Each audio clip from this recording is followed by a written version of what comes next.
आता पहिला प्रश्न बघा काय झालं. Section A, discuss the interpretive approach to comparative politics. कुठला राहिलाय का प्रश्न सांगा ना. 8B राहिलाय. अरे हा राहिला ना, सॉरी, तो करून घेऊ. Discuss the implications of scrapping of free moment regime with Myanmar by Indian government on the complex ethnopolitic dynamics of the north eastern region. मणिपूरचे स्कॉलर्स वापरले पाहिजे यासाठी. मणिपूर, टी सोमोकांता. हा हो, पण हा नाहीये तसा प्रश्न. मी तुम्हाला सांगतो का, सांगतोय ना. T Somokanta, T Haokip, N Kipgen, Dolly Kikon, Sanjeev Baruah.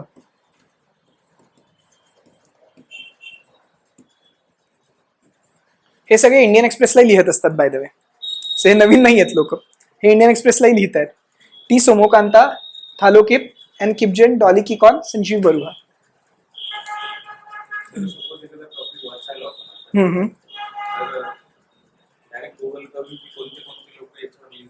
हा, मिळून जातील ना, मिळून जातील. त्या भागातले स्कॉलर्स कोण आहे हे तुम्ही शोधलं गुगलवरती तर मिळून जातील.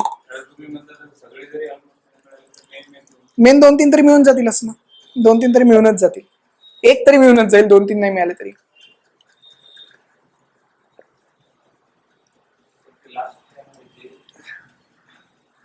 नाही, हे वेगळं नाव आहे. हे कंपॅरेटिव्ह पॉलिटिक्स आहे, हे नका लिहू. ते JL जोहरी आहे, पण ते मी वेगळ्या कॉन्टेक्स्ट मध्ये लिहित होतो. संजीव बरुआ, डॉली किकॉन, एन किपजेन, थांगजॉंग हॉलोकिप आणि थांगजॉंग सोमोकांता.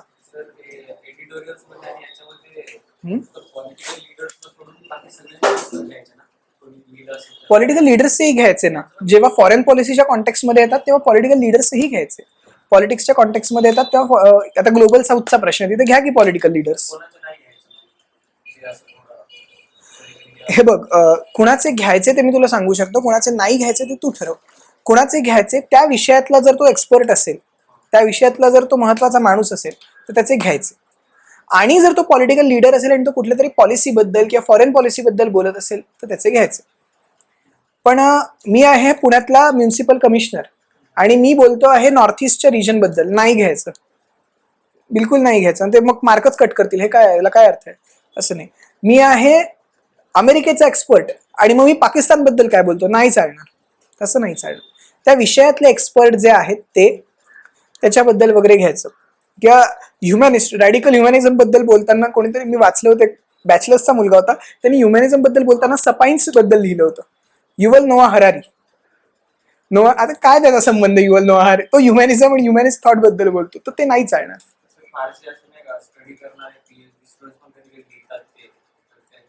तेही चुकीचं आहे. ते नाही, मग त्यांचे पेपर चांगले नाही धरले जात. तुम्ही नाही लिहिलं,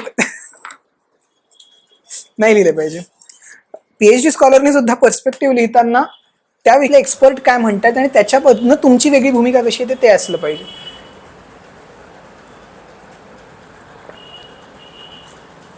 सो हे स्कॉलर्स आहेत. संजीव बरुआंचं एक पुस्तक आहे ते वाचायला हवं, GS3 साठी सुद्धा, in the name of nation. यांचे एक्सप्रेसला मी गेल्या 1-2 वर्ष जवळपास 4-5 लेख वाचलेत. संजीव बरुआंचे एक्सप्रेसला लिहितात हे. सो हे सगळे नॉर्थ ईस्टचे स्कॉलर्स आहेत आणि येत्या काळात या विषयांवर जास्त प्रश्न येणार आहेत, म्हणून मी हे स्कॉलर्स सांगितले. नाही तर सांगितलेही नसते. एका प्रश्नासाठी एवढे स्कॉलर्स वाचायची गरज नाही, पण येत्या काळात याच्यावर प्रश्न अजून येणार आहेत. सो ते काय म्हणतात, discuss the implications of scrapping free movement regime with Myanmar by Indian government on the complex ethnopolitic dynamics of north east region. Ethnopolitical dynamics जे आहेत, फ्री मूवमेंट रेजिम माहिती आहे ना तुम्हाला काय basically? What was free movement regime? 41 किलोमीटरचा भाग आहे मणिपूर म्यानमार बॉर्डरचा. ते डायरेक्ट येणं जाणं होतं, नो पासपोर्ट आणि नो. आता तो 16 झाला, मी सांगतोय तेच. एकूण बाउंड्री तो एरिया 41 किलोमीटरचा होता 1968 मध्ये. मग तो कमी करत करत करत 2008 मध्ये की 10 मध्ये तो 16 किलोमीटरचा झाला. ते मी सांगणार होतो पुढे. सो ते 41 किलोमीटरवरनं 16 किलोमीटरवर आलेला आहे. आता ते बंदच केलं पूर्ण. आता त्याने तो रस्ताच आता 0 किलोमीटर झाला तो रस्ता. सो याचा तिथल्या पॉलिटिक्सवरती काय परिणाम आहे? बेसिकली तुम्हाला हे माहिती आहे का की नॉर्थ ईस्टमधले जे ट्राईब्स आहेत, मैतेई, कुकी आणि नागा, त्यांच्यानुसार त्यांच्यासाठी इंडिया म्यानमार बाउंड्री ही बाउंड्री नव्हतीच कधी. त्यांचे अर्धे ट्राईब्स इकडे राहतात, अर्धे ट्राईब्स तिकडे राहतात. इनफॅक्ट मणिपूरवर 60 वर्ष म्यानमारचं डायरेक्ट राज्य होतं. 1819 to 1825चं 7 वर्षांचं युद्ध आहे. त्या युद्धानंतर जवळपास 60 वर्ष म्यानमारचं राज्य आहे. त्यानंतर तो थिबाका बिबा राजा होता 1885मध्ये, जो तह झाला. त्याच्या आधी 1825मध्ये पेगूचं युद्ध झालं, ते तुम्ही स्पेक्ट्रममध्ये सगळं वाचाल. त्या युद्धांमध्ये मणिपूर होतं आणि मग त्याच्यातनं मणिपूरमधनं त्यांचा हळूहळू इन्फ्लुएन्स कमी होत गेला. त्याच्यामुळे म्यानमारचा आणि मणिपूरचा खूप जवळचा संबंध आहे. नागासचा आणि त्यांचा पण खूप मोठा जवळचा संबंध आहे, कारण त्यांचे डायरेक्ट रोटीबेटी संबंध आहेत. आणि दुसरी गोष्ट, यांच्या जे नॅशनलिस्टिक मुवमेंट्स आहेत, नागा मुवमेंट आहे, कुकी मुवमेंट आहे, मैतेईंच्या मुवमेंट्स आहेत, या सगळ्यांना म्यानमारमधनं फंडिंग येत होतं. ह्यांचं सगळ्यांचं हे आहे. त्यातला तिसरा भाग आहे, तिथे ओपीएम खूप मोठ्या प्रमाणात ओपीएमची शेती होते. पूर्ण मणिपूर नागालँड बॉर्डरवरती ओपीएमची शेती होते. आणि तिथे ड्रग वॉर नेक्सस आहे. इकडनं ओपीएम विकून तिकडनं वेपन्स विकत घेतले जातात. सो फ्री मुवमेंट रेजिम तो बेसिकली स्क्रॅप केला आहे. तर तो रेजिम स्क्रॅप केल्यामुळे तुम्ही तुमच्या फायद्यासाठी केला आहे, पण तिथल्या लोकांचं तुम्ही नॅचरली नुकसान केलं आहे. सो त्यांचा एक तर अँटी इंडिया सेंटिमेंट येते. दुसरी गोष्ट, आत्ताचा जो संघर्ष जास्त तीव्र झाला आहे त्याला कुठे हे तरी हे डायनॅमिक्स आहेत. आणि हे स्कॉलर्स मात्र या सगळ्याचा विरोध करत आहेत. सो तुम्ही ज्यावर म्हणाल की हे मणिपूरमधल्या लोकांना काही फार आवडलेलं नाही आहे सर, तुम्ही त्यांचं असं केलं, पण तुम्ही कोण? ही लोक काय बोलतात हे जास्त महत्त्वाचं आहे. थांगले हॉकीतनी इंडियन एक्सप्रेसला आर्टिकल लिहिलं होतं की तुम्ही अशा पद्धतीने मणिपूर म्यानमारचं हे बंद करताना मणिपूरला विचारलं का? मणिपूरला का नाही विचारलं तुम्ही आमचे डायरेक्ट संबंध, आमची डायरेक्ट शेती आणि ओपीएमचं हे बंद केलं सगळं. सो ते सगळं दिलं पाहिजे. त्याचे निगेटिव्ह इम्पॅक्ट्स कसे आहेत? आणि बेसिकली या प्रश्नात 4 स्टेक होल्डर्स आहेत: Indian government, ethnic tribes of north east, Myanmar government आणि द रिबेल्स ऑफ म्यानमार, म्हणजे जे म्यानमारच्या लष्करशाहीविरुद्ध हे करतात. या चौघांसाठीही काय इम्पॅक्ट आहे आणि तो कसा एथनोपॉलिटिकल कॉन्फ्लिक्ट्स आहे. कारण इथे पण परत एथनोपॉलिटिकल कॉम्प्लिकेशन्स आहेत, इथेही एथनोपॉलिटिकल कॉम्प्लिकेशन्स आहे आणि इथेही एथनोपॉलिटिकल कॉम्प्लिकेशन्स आहेत. ह्या सगळ्या अँगलने. आणि हे लोक एथनिसिटीबद्दलही बोलत आहेत, हीच लोक एथनिसिटीबद्दलही बोलत आहेत. सो खरं याच्यावर एक वेगळे लेक्चर घेता येईल की नॉर्थ ईस्ट रिजनमधल्या कॉम्प्लेक्सिटीज काय आहेत, त्याच्या आर्ग्युमेंट्स काय आहेत, त्याला काउंटर आर्ग्युमेंट्स काय आहेत. पण मी तेवढं लेक्चर घेऊ शकत नाही म्हणून एकदम शॉर्टमध्ये तुम्हाला ते सांगितलं.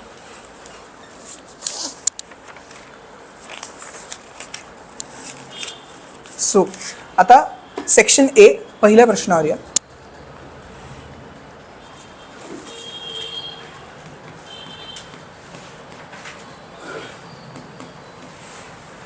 जे.एल. जोहरी आणि सुब्रत मुखर्जी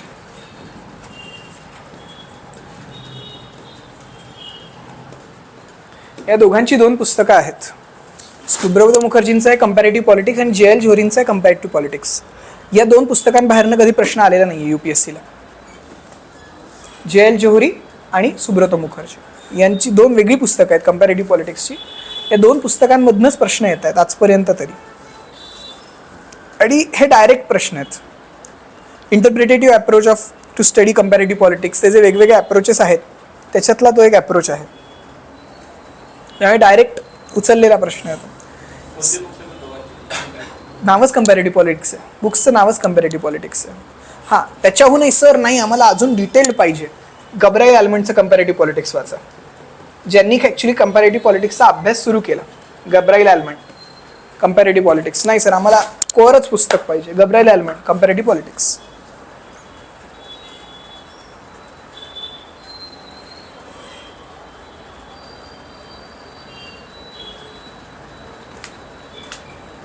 मास्टर्स किती जण करणार आहेत पॉलिटिकल सायन्समध्ये?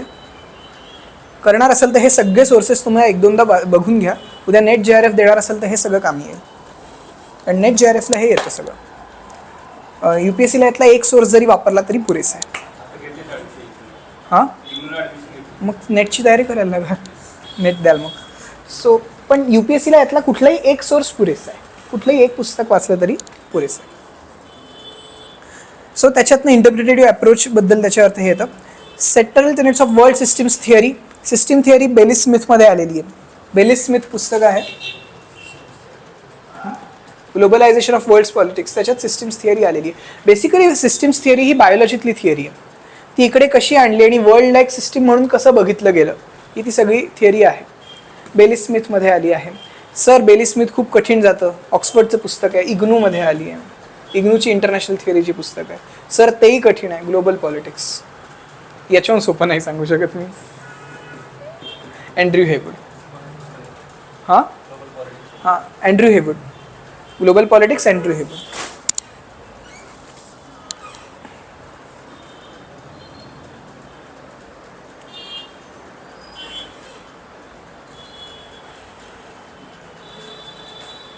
लिहून घेतलेत ना नाव.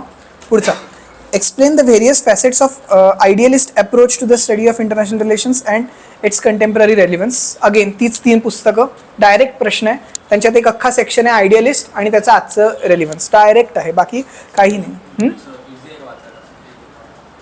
हो, इझी आहेत वाचायला. बेलिस अँड स्मिथ कठीण आहे थोडंसं. ग्लोबल पॉलिटिक्स सोपं आहे. इग्नू सगळ्यात सोपं आहे वाचायला. नाही तर मराठीत शैलेंद्र देवळणकर वाचा, पण ते तेवढं ऑथेंटिक नाही आहे. शैलेंद्र देवळणकरांचं आहे बऱ्यापैकी लिटर, पण ते ठीक आहे, म्हणजे तेवढं ऑथेंटिक नाही आहे, म्हणजे जेवढं या लेवलचं नाही. चांगलं आहे, मराठीत सुद्धा वाचायला चांगलं आहे ते. The expansionist tendencies of current Russian regime indicates its intentions for realization of greater Russia on the lines of Soviet era. हा प्रश्न ट्रिक क्वेश्चन आहे, कारण हा सेक्शन एला दिला आहे. सो हा तुम्हाला सगळ्या इंटरनॅशनल थिअरीच्या अंगाने द्यायचा आहे, आणि हा ॲक्च्युली हिस्ट्रीचा प्रश्न आहे. महानचं नाव ऐकलं आहे का? ॲक्च्युली जिओ पॉलिटिक्सच्या 4 थिअरीज आहेत. तर थिअरीज मी सांगत नाही, त्या बेली स्मिथमध्ये आहे. अल्फ्रेड महान इज वन ऑफ देम. जे अमेरिकन जनरल्स होते आणि रशियन जनरल्स होते, त्यांनी जिओ पॉलिटिक्सच्या थिअरीज दिलेल्या आहेत की Y US became a super power and Y Russia couldn't. कारण USला समुद्र आहे, US कडे समुद्र आहे, रशियाकडे समुद्र आहे का? नाही. सो हां, इट्स अ फ्रोझन लँड, आणि you cannot be a super power without being a economic power, correct? So मग रशियाने काय केलं? It created a Soviet Union. But then it was made sure की Soviet Union will never reach the Indian Ocean. त्यामुळे India पाकिस्तानची फाळणी झाली, आणि India was not, it was made sure that India किंवा अफगाणिस्तान कधीही सोव्हिएत युनियनचा पार्ट होणार नाही, किंवा तिकडे सुद्धा आफ्रिकेतल्या कंट्रीजपर्यंत सोव्हिएत युनियन पसरणार नाही. कारण एकदा सोव्हिएत युनियनला समुद्र मिळाला की दे विल बिकम इकॉनॉमिक. या जिओ पॉलिटिकल थिअरीज आहेत, या खूप कठीण आहेत, मी खूप सोप्या शब्दात सांगतो. सो या थिअरीजमधनं सोव्हिएत युनियन आलेलं आहे की मग if we want to be a economic power, if Russia cannot be a economic power, त्यांनी सोव्हिएत युनियन फॉर्म केलं. So that was the great Russia, जे लेनिनपासून सुरू झालं, आणि त्याचं कल्मिनेशन कुठेतरी झालं खुर्श्चेवमध्ये. खुर्श्चेव नंतर काय झालेलं आहे की तुमच्या ज्या ग्रेट रशियाच्या संकल्पना आहेत त्या फक्त पॉलिटिकल एलिट्सच्या संकल्पना आहेत. सामान्यांचं काय? सामान्य लोकांच्या गली काय जळत आहे? तुम्ही ग्रेट रशियाचे नारे देता, पण इथे लोक गरिबीत पिचतायत, इथे लोकांना खायला अन्न नाही, प्यायला पाणी नाही. हे बघणारा माणूस होता गोर्बाचेव, आणि तो म्हणाला की अरे आपण तर कम्युनिस्ट आहोत, आपण नक्की कशासाठी आलो होतो? Y were we for? आपण तर लोकांसाठी आलो होतो. स्टेटलेस सोसायटीकडनं आपण ग्रेटर रशियापर्यंत कुठे गेलेलो आहे? That was what Gorbachev thought. आणि मग त्यांनी जे काही केलं त्याच्यातनं सोव्हिएत युनियनचं डिसइंटिग्रेशन होऊन आजचं रशिया आलं. मग रशियात डेमोक्रेसी आली आणि रशिया खूप मोठ्या प्रमाणात प्रॉब्लेम्समध्ये गेला. But now they have Putin, आणि Putin is looking towards a great Russia again, की मेक रशिया ग्रेट अगेन. तो त्याचा डोमेस्टिक नारा पण आहे, कारण आज US चायना चालले आहेत, मग रशिया कुठे? हा प्रश्न येतो. बट या प्रश्नातला अजून एक प्रॉब्लेम असा आहे की आपल्याला हेच कायम सांगितलं होतं की रशिया युक्रेन सोबत काय वागतंय, कसं वागतंय. ॲक्च्युली युक्रेननी पण रशियाविरोधात खूप इश्यूज केलेले आहेत. युक्रेननी रशियाविरोधात मिलिटरी हेड्स उभे केलेले आहेत. क्रिमियाचा प्रश्न युक्रेननी कधीही ॲमिकेबली सोडवलेला नाही आहे. युक्रेननी रशियाशी खूप मोठ्या प्रमाणात फारकत घेतलेली आहे. ह्या सगळ्या इश्यूज पण आहे. सो त्याच्यामुळे कमेंट करताना ते तर नंतर झालं, मी आधीचं सांगतोय, वॉरच्या आधीचे कारणं ज्याच्यामुळे वॉरमध्ये रशिया युक्रेन गेले ती कारणं सांगतोय. मिलिटरी हेड्स त्यांनी उभे केले. क्रिमियाचा जो प्रांत आहे त्याची हिस्ट्री ब्रिटिश हिस्ट्रीपर्यंत जाते की क्रिमिया कसा कायम रशियाचाच पार्ट होता, आणि मग तो युक्रेननी कसा घेतला, आणि मग कसं इंटरनॅशनल कम्युनिटीने युक्रेनला सपोर्ट केलं, आणि मग रशियाने जे युक्रेन क्रिमिया परत बळकावला, तेव्हा रशिया कसं म्हणाले की ॲक्च्युली क्रिमिया तर आमचाच पार्ट, आणि इंडिया त्याच्यावर भूमिका घेत नाही, कारण we have the same narrative for Kashmir. So या सगळ्या गोष्टी पण आहेत. ते इतकं सोपं नाही आहे की रशिया युक्रेनवर हल्ला करतो आणि रशिया, असं नाही आहे. रशियाचे पण खूप मुद्दे आहेत जे व्हॅलिड आहेत, जे इंटरनॅशनल मीडिया आपल्याला दाखवत नाही, कारण इंटरनॅशनल मीडिया USचे डिस्कोर्सेस पुढे आणतं. ते सगळे प्रश्न जे पॉईंट्स आहेत ते या उत्तरात यायला हवे. आणि मग ग्रेटर रशिया की बेटर रशिया, पुतिनला नक्की काय हवंय? ग्रेटर रशिया हवंय की बेटर रशिया हवंय? आणि ग्रेटर रशियाकडे जाताना ते बेलारूसला कंट्रोल करायचा प्रयत्न करतात, युक्रेनवर घेण्याचा प्रयत्न करतात. बट ॲक्च्युली मला वाटतं की पुतीनला हे सगळे डोमेस्टिक रशियाचं जे क्लाउट आहे ते वाढवण्यासाठी करायचं आहे rather than going towards Soviet union. मग त्याचे पॉईंट्स आणि मग ती कमेंट हा त्याच्यातला सगळ्यात मोठा भाग येतो. आणि हे सगळं तुम्हाला जिओपॉलिटिकल थिअरीजच्या साह्याने कोल्ड वॉरच्या बद्दलच्या ज्या थिअरीज आलेल्या आहेत त्या आहे ग्लोबल पॉलिटिक्समध्ये. तेव्हा काय काय थिअरीज आल्या, तेव्हाचे जे गेम थिअरीज आहेत त्याच्या केनेथ वॉल्सचे गेम थिअरीचे झिरो सम मॉडेल्स आहेत, बायपोलर सम मॉडेल्स आहेत, त्या मॉडेल्सच्या थिअरीजच्या साह्यानेच उत्तर द्यावं लागेल कारण हा थिओरिटिकल प्रश्न आहे, तुम्ही फॅक्च्युअलमध्ये जाऊ नका जास्त. आणि सोशल कन्स्ट्रक्टिव्हिस्ट थिअरी, कारण रशियामधलं पब्लिक ओपिनियन याला खूप ड्राईव्ह करते. आपल्याकडे असं दाखवलं जातं की पुतीन असं करतोय, पण अरे पुतीन असं बोलतोय त्याचं ऐकणारी लोकं आहेत आणि त्यांची काही व्हॅलिड कारणं आहेत, ते आपल्याला बघायला पाहिजे ना. हां, पुढचं काय आहे, the changing global order and ongoing regional conflicts with the global powers taking sides of Jio politics the progress made towards this armament in past.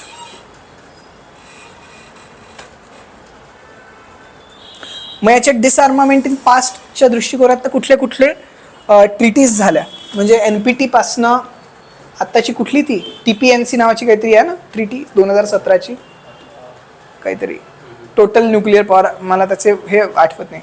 So NPT, start, त्याच्याशिवाय अजून कुठल्या कुठल्या XYZ ट्रिटीज झाल्या, 10-15 ट्रिटीज. हां, आता बाहेर पड, मग तेच तर ते म्हणतात, तोच तर प्रश्न आहे. डिसआर्मामेंटचं सगळं आजपर्यंत जे आपण केलं, हां तीच मी म्हणतो, तीच, मला त्याचं नाव आठवत नव्हतं, 2017ची नाही आहे गेस, नाही आहे.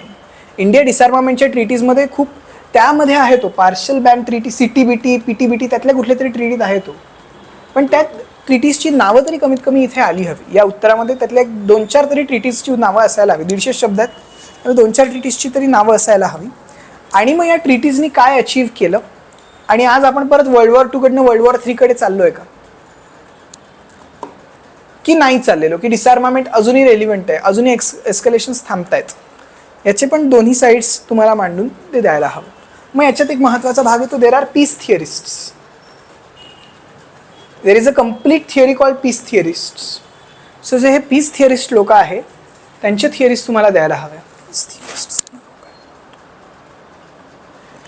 फॉरगेट, मग त्यांची नावं माहिती होती, आता मी विसरलो पीस थिअरिस्टची नावं, मी पाठवीन ती एकदा, माझ्याकडे आहेत ती नावं. पीस थिअरिस्ट जे आहेत हेवूडमध्ये त्यांची नावं आलेली आहेत, पीस थिअरिस्ट जे आहेत त्यांची ती नावं, आणि त्याच्याशिवाय पण थिअरिस्ट आहेत पीस थिअरिस्ट, ते त्यांची नावं आलं पाहिजे.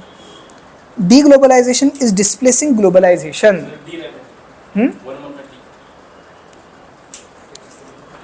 सांगितलं ना मग अशीच, तो डायरेक्ट प्रश्न आला एंट्री हेवूडमधनं, आयडियलिस्ट अप्रोच डायरेक्ट आला. हां, पण त्याच्यात एक ॲडिशन करतो मी सांगितलेलं, तर कंटेम्पररी रेलेव्हन्ससाठी तुम्हाला आत्ताची उदाहरणं द्यायला हवी, की आयडियलिस्ट अप्रोच आत्ता कुठं कुठं अजूनही आयडियलिझम जिवंत आहे. UN मधलीच उदाहरणं येतील जास्त करून, UN मधली, रिजनल ग्रुपिंग्समधली वेगवेगळ्या, किंवा इंडियाच्या फॉरेन पॉलिसीमध्ये कुठली कुठली उदाहरणं आहेत, अशीच उदाहरणं तुम्हाला द्यावी लागतील. किंवा रेफ्युजीजकडे जे कन्व्हेन्शन्स, आता रेफ्युजीजबद्दल बघण्याचे स्टेटचे जे हे आहेत त्यातनं ती एक्झाम्पल्स येतील.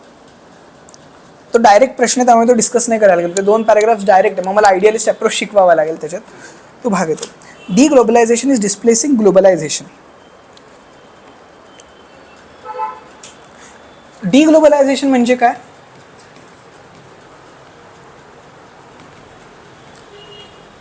मी फास्ट जात असेल तर मला सांगा, मी हळू जाईन, म्हणजे लिहिताना हे होत असेल तर मला सांगा, मी स्लो जाईन. डिग्लोबलायझेशन म्हणजे काय,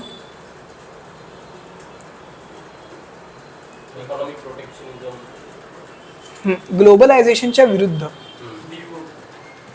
आता याच्यात एक खूप मोठा प्रॉब्लेम आहे. काय प्रॉब्लेम आहे मला सांगा. डिग्लोबलायझेशन इज डिस्प्लेसिंग ग्लोबलायझेशन, काय प्रॉब्लेम आहे त्याच्यात.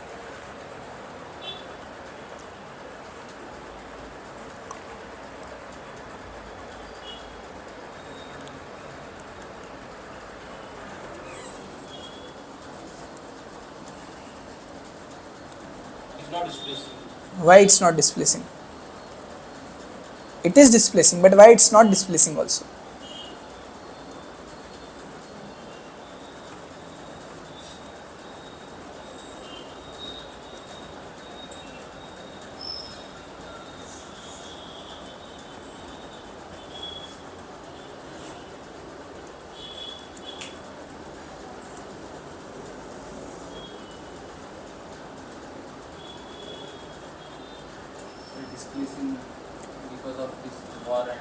हां, one reason world is turning protectionist, कोविड-19 आला त्यानंतर बेसिकली हा प्रश्न आला की कोविड नंतर बऱ्याच देशांनी प्रोटेक्शनिस्ट पॉलिसीज घेतल्या, त्याच्यामुळे we turn protectionist in many cases. But why it is not displacing also? कारण या प्रश्नाचं ॲझम्पशनच चुकीचं आहे. बेसिकली ग्लोबलायझेशनला हे फक्त इकॉनॉमिक पॉलिसीजच्या दृष्टिकोनातनं बघताय, but globalisation is also cultural, it's also political, it also social. Globalisation is not just economic. आणि again if you look at cultural, political, social, then ग्लोबलायझेशनच्या 3 वेव्स सांगितल्या आहेत.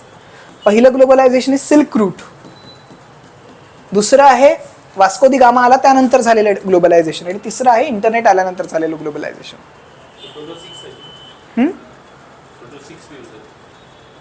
6 वेव्स आहेत. मी 3 वाचल्या होत्या, तुम्ही कुठनं 6 वाचल्या मला सांगा.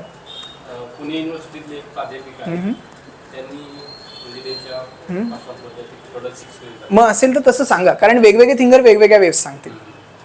तसं असेल तर ते लिहा की हा थिंकर 6 वेव्स म्हणतोय. मी एका थिअरीत 3 वेव्स मांडले आणि एक थिअरी तर सांगते there is no way of globalisation, there is only one globalisation and that is the current globalisation. मग ती पण थिअरी सांगा की कुठली 6 वेव्सची ग्लोबलायझेशनची थिअरी. मी ही 3 वेव्स थिअरी वाचली आहे. बरोबर आणि चूक गणित नाही आहे इथे, जितक्या लोकांनी तितक्या थिअरीज मांडलेल्या आहेत. सो मग फक्त इकॉनॉमिक स्पेसमध्ये डिग्लोबलायझेशन होतं, पण कल्चरल स्पेसमध्ये डिग्लोबलायझेशन होऊ शकतं का? सोशल स्पेसमध्ये होऊ शकतं का? पॉलिटिकल स्पेसमध्ये होऊ शकतं का? वर्ल्ड इंटिग्रेशन जे झालेलं आहे याच्यासाठी सगळ्यात महत्त्वाचा स्कॉलर आहे मॅकलुहन. मॅकलुहन शिवाय ग्लोबलायझेशन नाही म्हणता येत. मॅकलुहन म्हटलं की नाही कळणार. त्याचं वाक्य आहे खूप famous, world is a global town. हे मॅकलुहनचं वाक्य आहे. So McLuhan has spoken lot about globalisation and how it cannot be reversed. Heywood speaks about glocalisation. कसं आता we are not looking at globalisation, we are looking at glocalisation. जे global आहे ते आमच्या लोकल सिस्टीम्समध्ये, आमच्या लोकल प्रोसेसेसमध्ये, लोकल थॉट्समध्ये आता पूर्णपणे मिसळून गेलेलं आहे. दॅट इज नोन ॲज ग्लोकलायझेशन, असं हेवूडच्या पुस्तकात आलेलं आहे. आणि ह्याच्याशिवाय ग्लोबलायझेशनचा एक खूप मोठा क्रिटिक येतो, Chomsky, Noam Chomsky. Noam Chomsky speaks a lot about critic of globalisation, की how globalisation has change the world completely, की आता आधीच्या याच्यात नाही झालेलं. So is deglobalisation even a possibility? So economic protectionism states आलेले आहेत, त्याची उदाहरणं देणं त्याच्यात. बट मग हे मॅकलुहन, चॉम्स्की ही सगळी लोकं जे काही बोलता आहेत आणि ग्लोबलायझेशनची जी हिस्टॉरिक हे आहे त्याच्यातनं deglobalisation cannot displace globalisation because globalisation is an ongoing process, ही त्याच्यावरची खरी कमेंट येते. त्याच्यानंतर what are the distinctive features of post modern state in advanced capitalist economics? काय शब्द वापरलाय? ॲनालाइज. यावेळेला त्यांनी खूप इंटरनॅशनल इकॉनॉमीवर प्रश्न विचारलेत, खूप प्रश्न विचारलेत.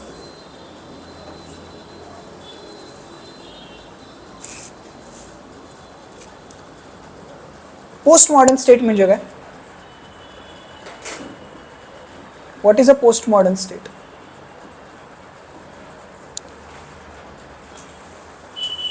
पोस्ट मॉडर्न हा शब्द कोणी वापरलाय?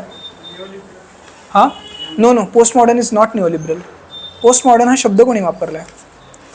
त्याच्यावर त्या प्रश्नाचं सगळं उत्तर ठरलेलं आहे. हां, फुकोनी वापरलाय, पण फुकोच्या आधी कोणी वापरलाय? 3 लोक आहेत पोस्ट मॉडर्न शब्द वापरणारी.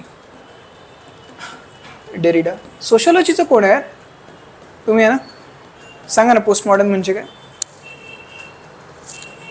नाही, ओके.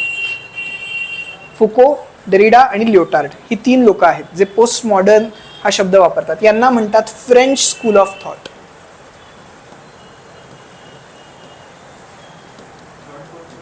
हां, लिओटार्ड हे पोस्ट मॉडर्न हा शब्द वापरतात. इंडस्ट्रियल रिव्होल्युशन नंतर, औद्योगिक क्रांतीनंतर जी जन्माला आली ती मॉडर्न स्टेट, आणि त्या मॉडर्न स्टेटच्या चुकांमुळे जी जन्माला आली किंवा त्याला क्रिटिक करत जी जन्माला आली ती post modern state. So now we are in a post modern era. We are not modern people, we are post modern people. Imperial colonisation करणारी सगळी जी होती ती मॉडर्न, त्याच्या पुढे जी आली ती आहे पोस्ट मॉडर्न. आता तुम्हाला पोस्ट मॉडर्न स्टेटचे इकॉनॉमिक फीचर्स काय ते आधी डिरेल करून घ्यावे लागतील. मॉडर्न स्टेट इम्पेरियलिस्ट होती, मर्कॅन्टॅलिस्ट होती. मर्कॅन्टॅलिस्ट आणि इम्पेरियलिस्ट म्हणजे सगळ्या इकॉनॉमिक पॉवर स्वतःकडे ठेवायची. ॲडम स्मिथच्या पुस्तकाचं नाव काय? हां, what is the name of book of Adam Smith?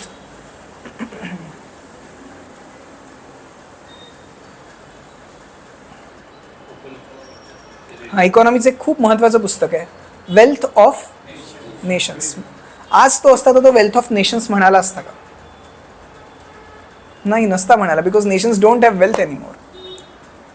So post modern state in every way is something which came after the modern state and which is criticizing the modern state.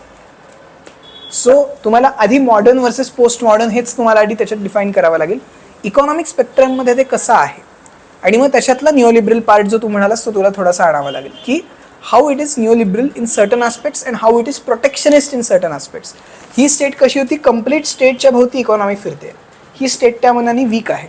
मग त्याच्याबद्दल हायेक काय म्हणतो, नॉझिक काय म्हणतो, आणि now they are specifically speaking about advanced capitalist economies. म्हणजे they are speaking about neo pluralist state rather than post neo liberal state. They are speaking about neo pluralist state. They are speaking about US, they are speaking about UK, they are speaking about Germany, they are not yet speaking about India. We are not an advanced capitalist economy yet.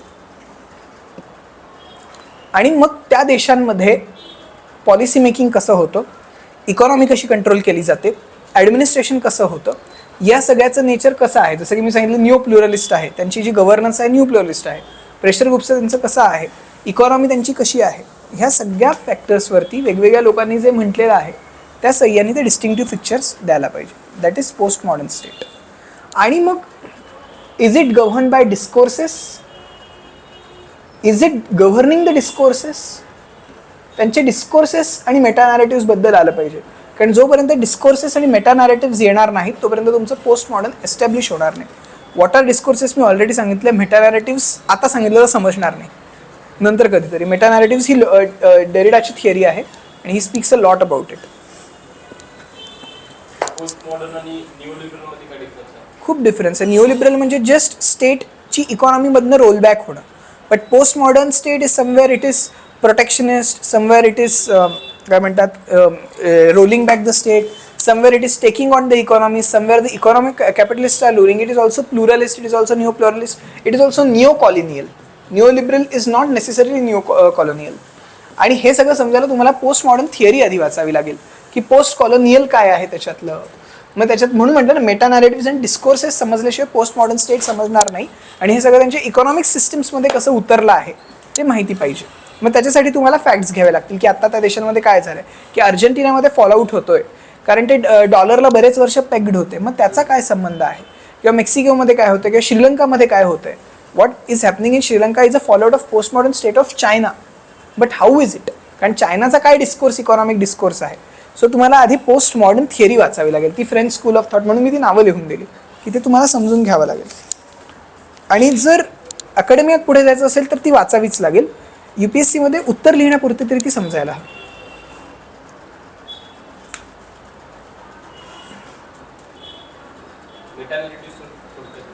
नाही सांगता येणार रे, खूप कठीण आहे त्या संकल्पना. म्हणजे आता मला बाकीचं सोडून मी फक्त मेटा नॅरेटिव्ह समजून. What were the limitations of NAFTA, how did its replacement by United States, Mexico, Canada agreement counter bill. नाफ्टाचा प्रॉब्लेम काय होता आणि ते काउंटर कसं झालेलं आहे. फॅक्च्युअल प्रश्न आहे पण हा तुम्हाला थिओरिटिकली आन्सर करायचा आहे कारण हा पार्ट 1 मध्ये आलेला प्रश्न आहे. काय प्रॉब्लेम होता नाफ्टाचा?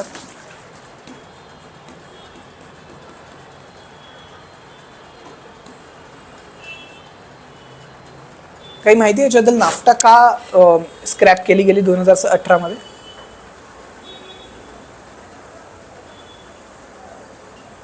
हा पेपर खरंच कठीण आहे कारण हा जुना प्रश्न त्यांनी आत्ता यावर्षी विचारला आहे. सो तुलनेने हा पेपर यावेळेला कठीण आला आहे. मागच्या वर्षीच्या तुलनेत मला वाटतं मी तेच शेखरला म्हणत होतो आल्यावर प्री यावर्षी तुलनेने सोपी होती का, मग त्याच्यामुळे तो पेपर कठीण निघाला यावेळेचा.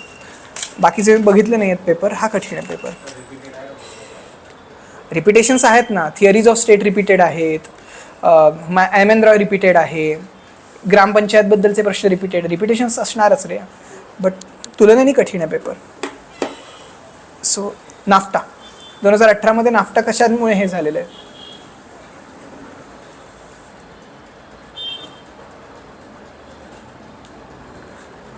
बेसिकली नाफ्टा जी आहे ना, तिथली जी लेबर इकॉनॉमी आहे, तिथले जे पीझंट्स आहेत, ॲग्रिकल्चरलिस्ट आणि पीझंट्स आहेत, आणि तिथले जे स्मॉल इंडस्ट्रीज आहेत त्यांना कॅटर नव्हता करत. नाफ्टा हा कॉर्पोरेट्सला आणि मोठ्या एलिट्सला कॅटर करत होता. So this is also something related to new international economic order जी इन्व्हेजन केली जाते, जी ॲक्च्युली ग्लोबल साऊथची इन्व्हेजनिंग आहे. आणि नाफ्टामध्ये मेक्सिको होता. सो मेक्सिकोच्या बऱ्यापैकी गोष्टींवरती त्याचे अन्याय होत होते. आणि इव्हन US मधलेही जे स्मॉल फार्मर्स आहेत, लेबरर्स आहेत, त्यांच्या युनियन्सनी याला खूप मोठ्या प्रमाणात विरोध केला होता. There are theories of pressure groups, right? त्या प्रेशर ग्रुपच्या थिअरीची अप्रतिम केस स्टडी म्हणजे नाफ्टा आहे. या सगळ्या प्रेशर ग्रुप्सनी लॉबिंग करून आणि त्यांचे हे मांडून स्टेटला कसा त्याचा स्टँड बदलायला लावला. This is an example of new pluralist state of USA. तर या सगळ्या प्रेशर ग्रुपच्या थिअरीज, न्यू प्लुरलिस्ट स्टेटच्या थिअरीज, लेबर युनियनच्या थिअरीज, इकॉनॉमिक ऑर्डरच्या, सोशलिस्ट इकॉनॉमिक ऑर्डरच्या थिअरीज, या सगळ्या थिअरीज मांडून तुम्हाला नाफ्टाचा आन्सर द्यायला हवं. घडलं काय ते मी सांगतो. नाफ्टाचे जे बऱ्यापैकी हे होते ते कॉर्पोरेट कंपनीज ज्या होत्या US मधल्या त्यांना प्रो होते. पण ज्या पीझंट्स होते, नॉन कॉर्पोरेट बिझनेसेस होते, जे छोटे छोटे प्रेशर ग्रुप्स होते, मेक्सिकन ॲग्रिकल्चरलिस्ट इकॉनॉमी होते आणि कॅनडातल्या बऱ्यापैकी छोट्या इकॉनॉमीज होत्या, त्यांना ते फार फायदेशीर नव्हतं.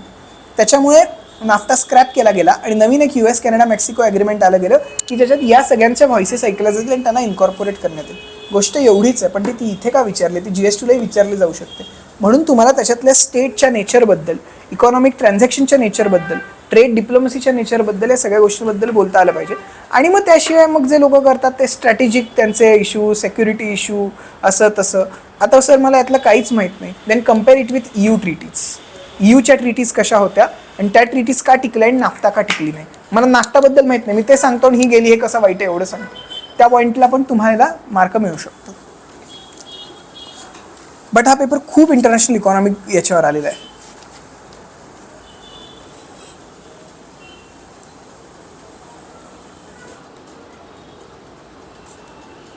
पुढचा प्रश्न, discuss the major recent social movements related to physical rights of women in various countries of world. ह्या माहिती आहेत का तुम्हाला? अशा काही सोशल मुवमेंट्स आलेल्या आहेत फिजिकल राईट्स ऑफ विमेनच्या, माहिती आहे का? किंवा असं काही चाललं आहे जगात? कुठली मुवमेंट आहे?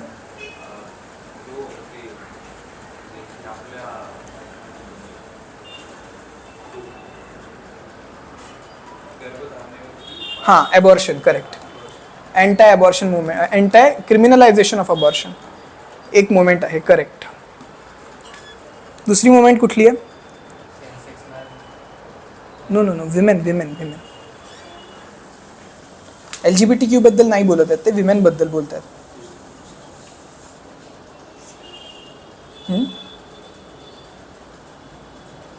फिजिकल राईट्स ऑफ विमेन म्हणजे काय? त्याच्यावर खरा प्रश्न फिरतोय तो. Physical rights of women. 4 waves of feminism माहिती आहे ना? हां, 4 वेव्स ऑफ फेमिनिझम काय स्टेटमेंट्स आहेत 4 वेव्स ऑफ फेमिनिझमचे?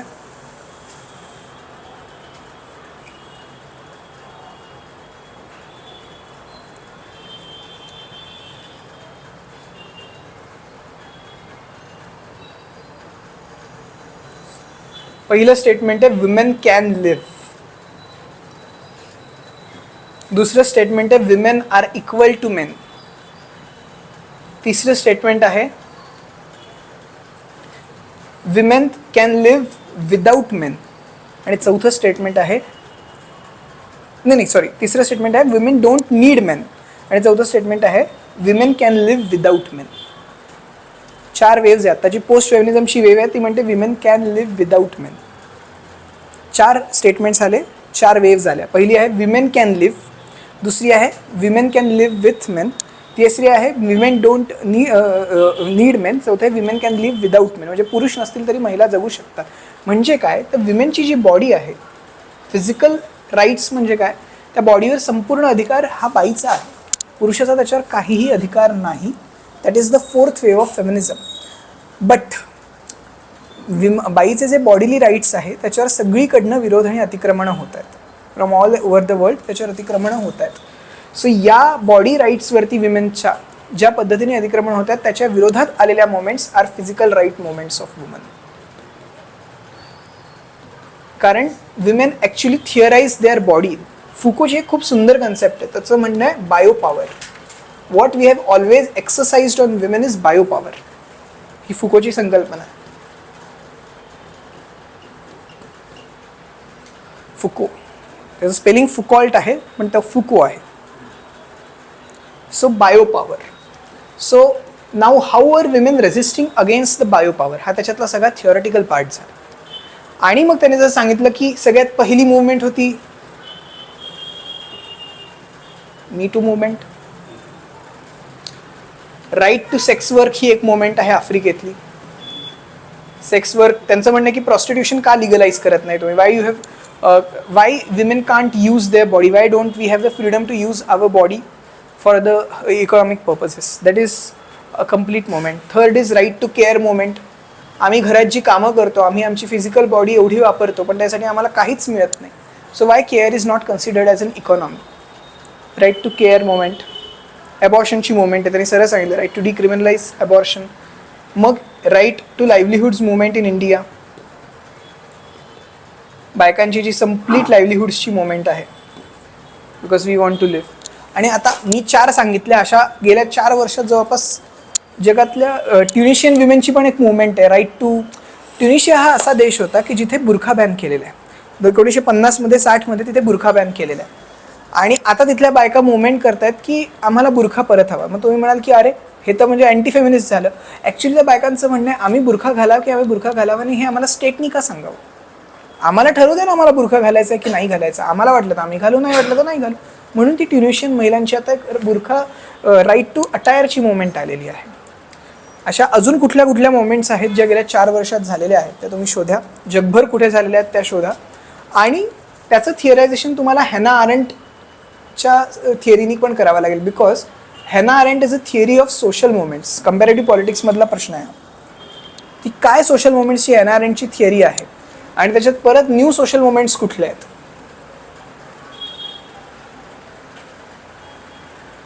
आणि त्यात हे सगळं कसं बसतं along with the bio power and feminist movement. एवढा थिओरिटिकल आस्पेक्ट घेऊन तुम्हाला त्याचे फॅक्च्युअल मांडणी करावी लागणार आहे.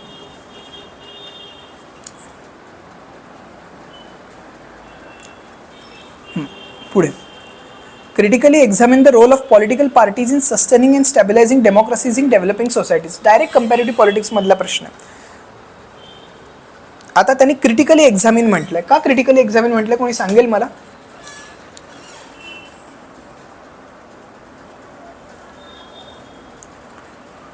Why have they said critically examine? Many political parties are playing threat to democracies.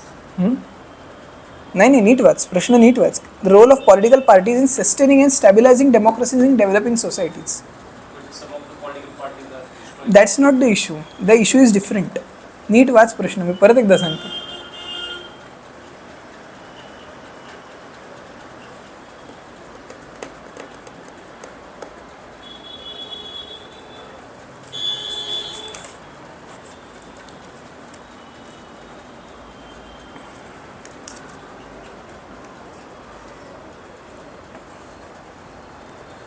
Developing सोसायटीजमध्ये democracy कुठे कुठे आहे. Where is democracy in developing societies.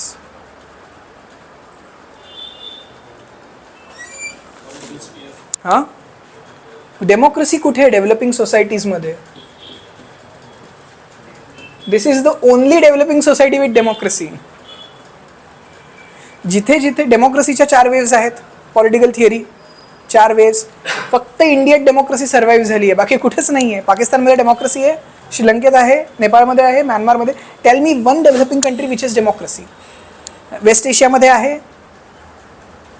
मग प्रश्न आणि म्हणतात काय ते role of political parties in sustaining and stabilising democracies in developing societies. झाली आहे स्टॅबिलाइज, झाली आहे सस्टेन.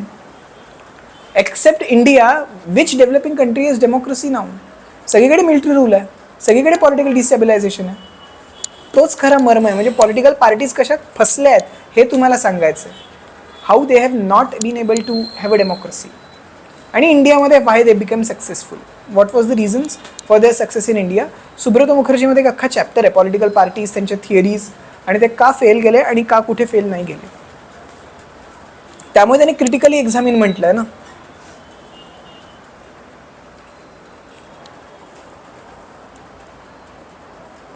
आणि परत इंडियातली डेमोक्रेसीवर टीका आहे की ही खरी डेमोक्रेसीच नाही, ही पण टीका आहे. But to be very frank, काँग्रेसनी इंडियात डेमोक्रेसी खूप प्रमाणात रुजवली आहे, हे पण सत्य.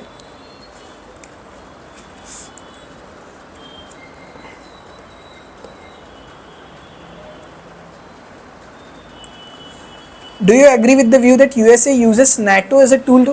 ॲक्च्युली हा प्रश्न खूप ठिकाणी आलेला आहे. म्हणजे मागच्या वर्षभर नॅटो आणि USAचा रोल काय आहे याच्यावर खूप गोष्टी आलेल्या आहेत. म्हणजे कंप्लीट मागच्या वर्षभर याच्यावर सतत आर्टिकल्स आले की how USA is using NATO, how USA is not using NATO, किंवा USAची नॅटोवरची पकड कशी सुटत चाललेली आहे.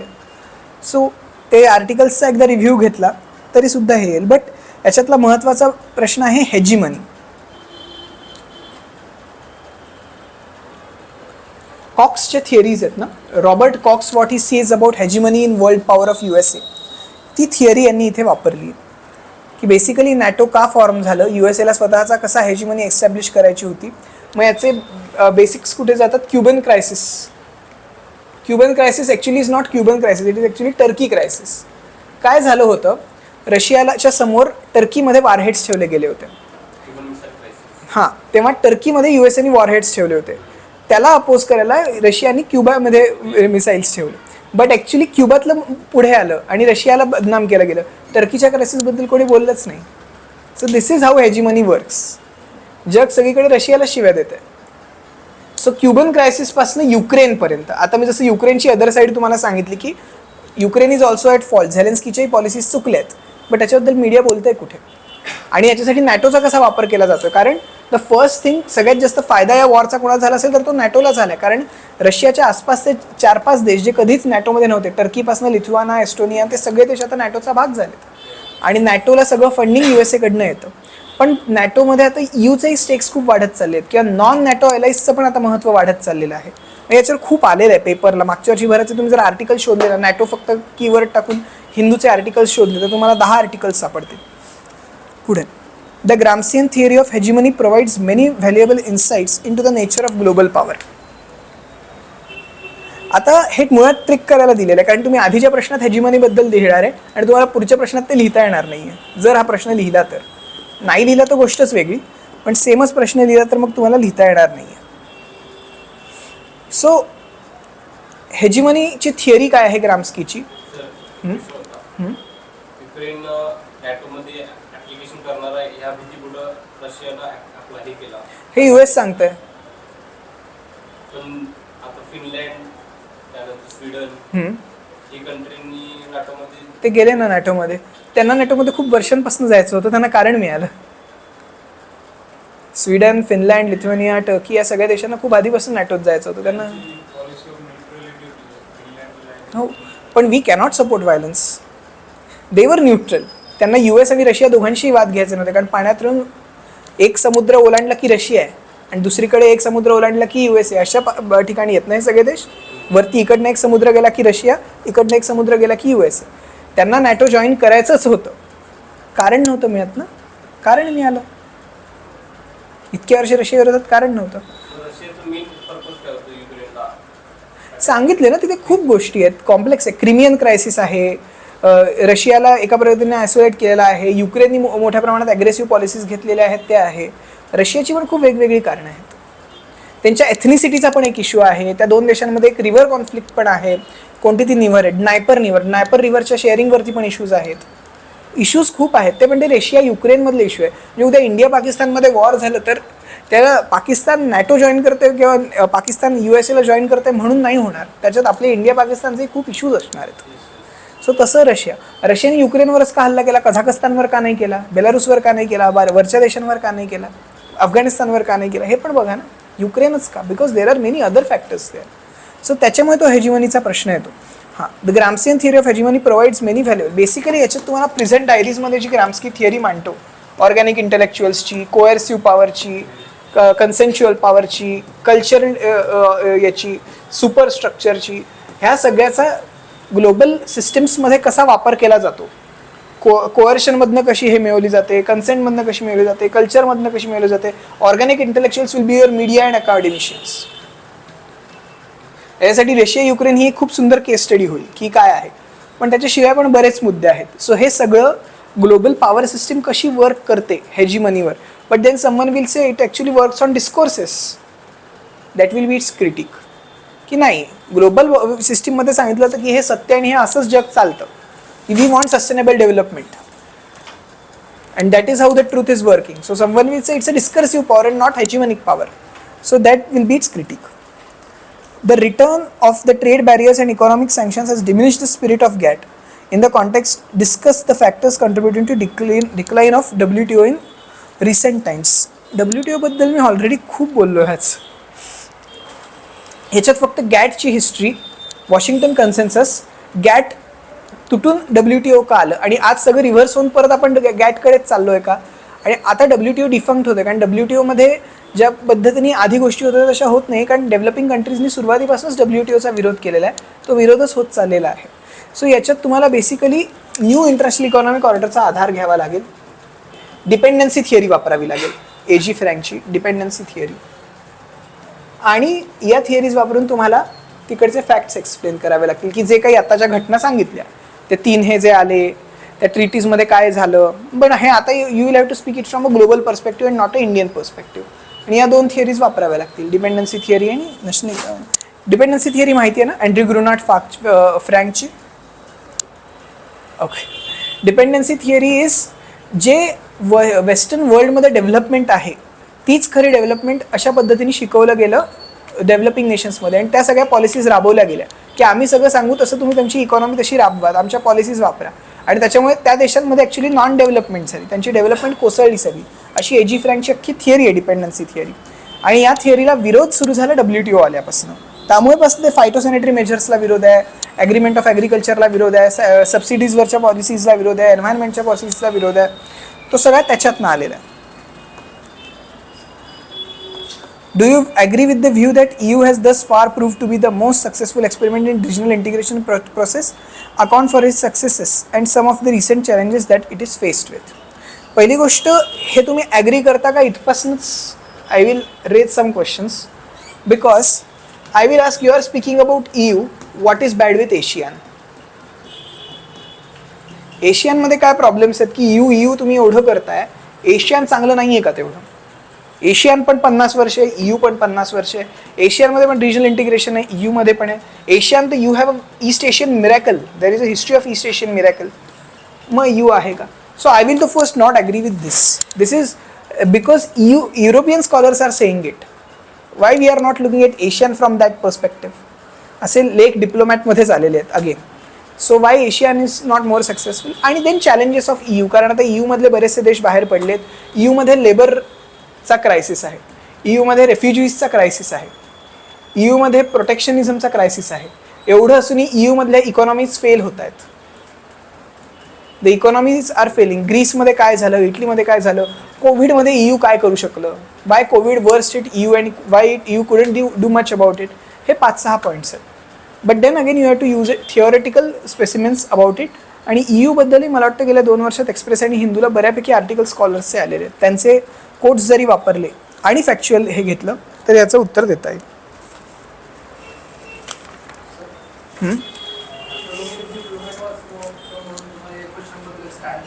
हां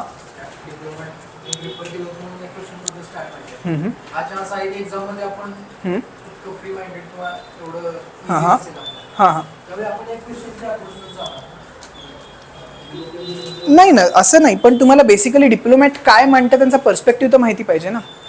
मी असं नाही म्हणत की तुम्हाला स्पेसिफिक स्टँड माहितीच पाहिजे डिप्लोमॅटचा प्रत्येक इश्यूवरती, नाहीच लक्षात राहणार. अगदी बरोबर आहे. पण एकंदर डिप्लोमॅटचा जो पर्स्पेक्टिव्ह आहे तो साऊथ ईस्ट एशियन कंट्रीजचा, एशियनचा पर्स्पेक्टिव्ह आहे. सो एशियन या गोष्टीकडे कसं बघतं.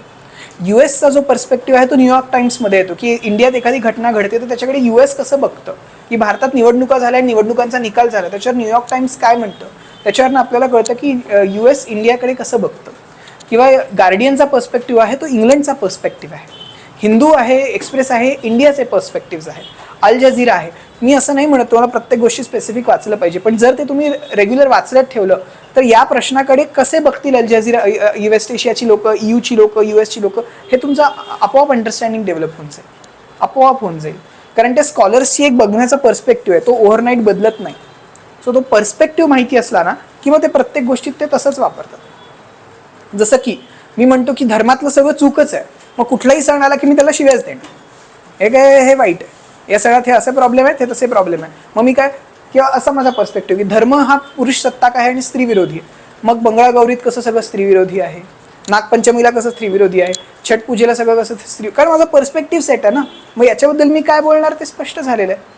त्यांचे पर्स्पेक्टिव्ह तुम्हाला कळले पाहिजे. तेवढं जरी तुम्हाला कळलं तरी उत्तरं लिहिता येतात. मग स्पेसिफिक लक्षात नसेल, कारण तेवढं स्पेसिफिक लिहायची जागा पण पेपरमध्ये नाही आणि वेळ पण नाही आहे, पण तुम्ही ते दाखवू शकता की हा पर्स्पेक्टिव्ह माहिती आहे आणि हे सगळे पर्स्पेक्टिव्ह मांडून मी सांगतो की इंडियाचा पर्स्पेक्टिव्ह कसा बरोबरवर, कसा चुकीवर, कसा मॉडिफाय होऊ शकतो.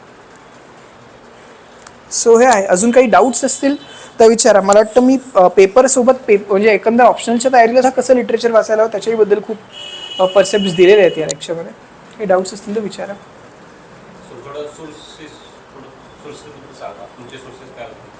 माझे सोर्सेस हेच होते बऱ्यापैकी. मी यातले बऱ्यापैकी ऑलमोस्ट 80% सोर्सेस यातले वाचलेत मी सांगितलेले. नाही मला वाटतं, मी तरी नाही राहिलो.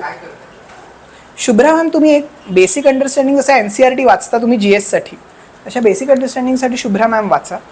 पण पेपरही दाखवतो की शुभ्रा मॅमच्या पार पलीकडे गेला आहे पेपर. म्हणजे अगदी शुभ्रा मॅम वाचून जरी गेलं तरी त्याच्या पलीकडेच गेलेला आहे पेपर. सो तुम्हाला न्यूजपेपर्स, पॉलिटिकल थिअरीची जी पुस्तकं आहेत, कारण Shubhra ma'am is not a Delhi university professor also, so त्याच्याबद्दलची जी पुस्तकं आहेत ती वाचणं, आणि पुस्तकं वाचावीच लागतील. काही बेसिक पुस्तकं, हेवूड तर सगळा वाचावाच लागेल, त्याची 5 पुस्तकं. बेली स्मिथ वाचावंच लागेल. इंडियाज फॉरेन पॉलिसीवरची 2-3 पुस्तकं, नवीन जुनी जी कुठली वाचाल ती वाचावीच लागतील.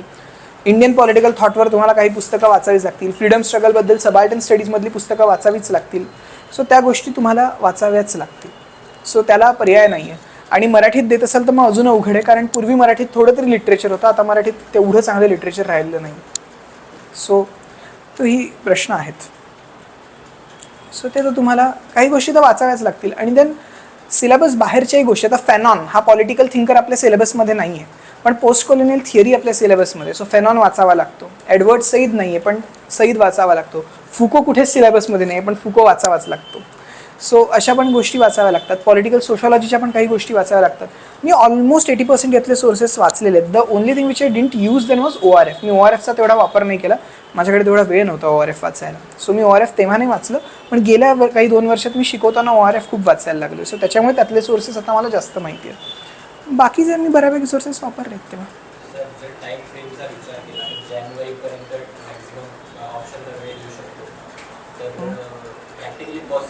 संपवताय कशाला ऑप्शनल? जानेवारीपर्यंत तुम्ही बेसिक जेवढ्यावरती पेपर लिहिता येईल एवढं करा ना. ॲडिशन्स करा तुम्ही फ्री झाल्यावर. जेवढं बेसिक की जे करता, म्हणजे अँड्र्यू हेवुड्सला तर पर्याय नाही आहे. पॉलिटिकल थॉट सुब्रत मुखर्जीला पर्याय नाही.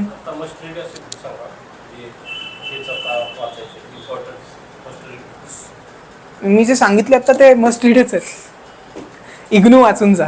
खूप जर कठीण जात असेल तर इग्नूची सगळी पुस्तकं वाचा आणि विषय संपवा आणि नंतर ॲडिशन्स करा.